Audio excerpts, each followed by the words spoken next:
She thought the husky had developed a strange obsession with her daughter. She was wrong about what it meant. She was right to be terrified. For 11 days, the Siberian Husky would not stop staring at Isla's right leg. Not at Isla, not at the room. At one specific point on the outside of her right thigh, just above the knee. Every time the 3-year-old sat on the floor, Storm would position himself beside her and drop his gaze to that exact spot, his nose working in the small, persistent way that meant he was reading something rather than just smelling it. He had done this before with toys, with dropped food, with the inexplicable object interest that dogs develop and then abandon. But this had not been abandoned. It had been 11 days. Vera Lindqvist was a former kindergarten teacher, 37 years old, now home with Isla full-time while her husband Marcus worked.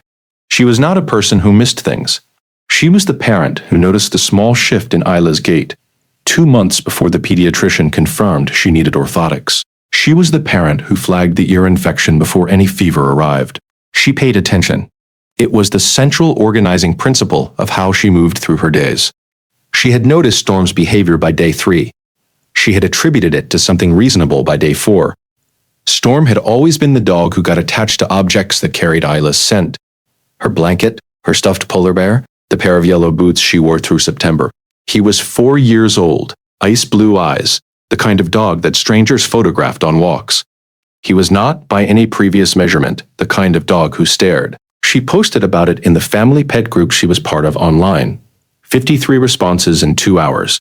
Half of them said resource guarding. 12 said attention-seeking. 7 said the dog was picking up on pregnancy hormones.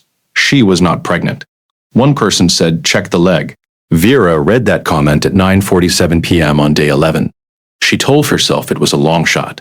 She checked anyway. Isla was asleep. Vera turned on the bedside lamp and pulled back the covers. She moved Isla's pajama pants to look at the right thigh. She found nothing. She was about to replace the pajamas when Storm, who had followed her silently into the room and was standing at the foot of the bed, moved 1 step forward and pressed his nose, briefly, to the inside of Isla's knee, the back of it, the crease. Vera turned her over gently and looked at the back of the knee.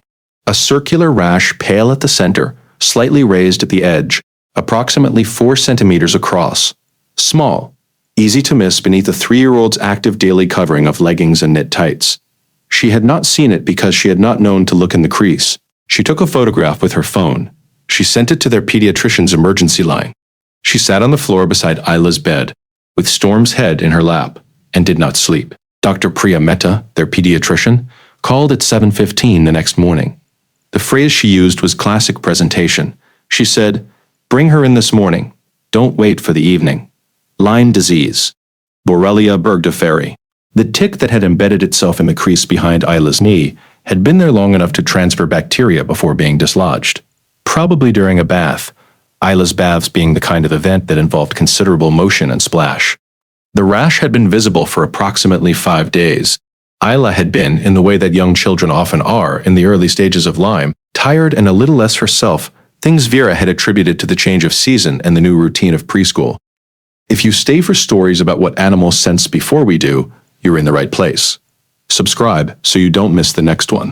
Dr. Mehta held the phone toward the end of their conversation and said what Vera had been sitting with since 9:47 the previous night. Dogs can detect Borrelia. The inflammatory response changes skin chemistry and produces compounds that are detectable to a dog before any rash appears. There are documented cases. Your dog was reading that leg for 11 days. He found it before you did.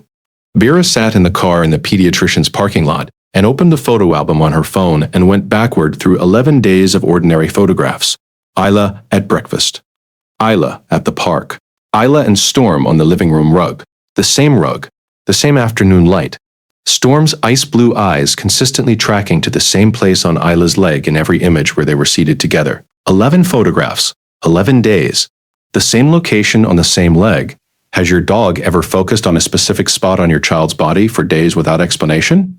Tell us in the comments. These stories deserve to be heard. Isla completed her antibiotic course. The rash cleared. She went back to preschool in the 2nd week of October. Storm went back to being the dog who carried his own leash to the front door every morning and performed elaborate theatrical sadness at departures. He has not looked at Isla's legs since. Every guardian deserves to be recognized, even the ones who never asked for anything in return. If stories like this matter to you, subscribe so you never miss the next one. Marcus found Vera sitting on the kitchen floor one evening. 6 weeks after the diagnosis, Storm's enormous head in her lap, Isla asleep upstairs. He asked her what she was thinking.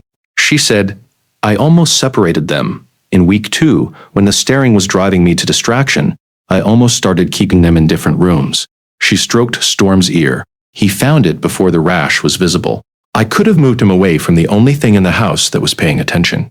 The next story involves a Labrador who blocked a family's front door for an entire morning before anyone understood that what was on the other side of it was moving closer. Storm exhaled slowly and let his eyes close.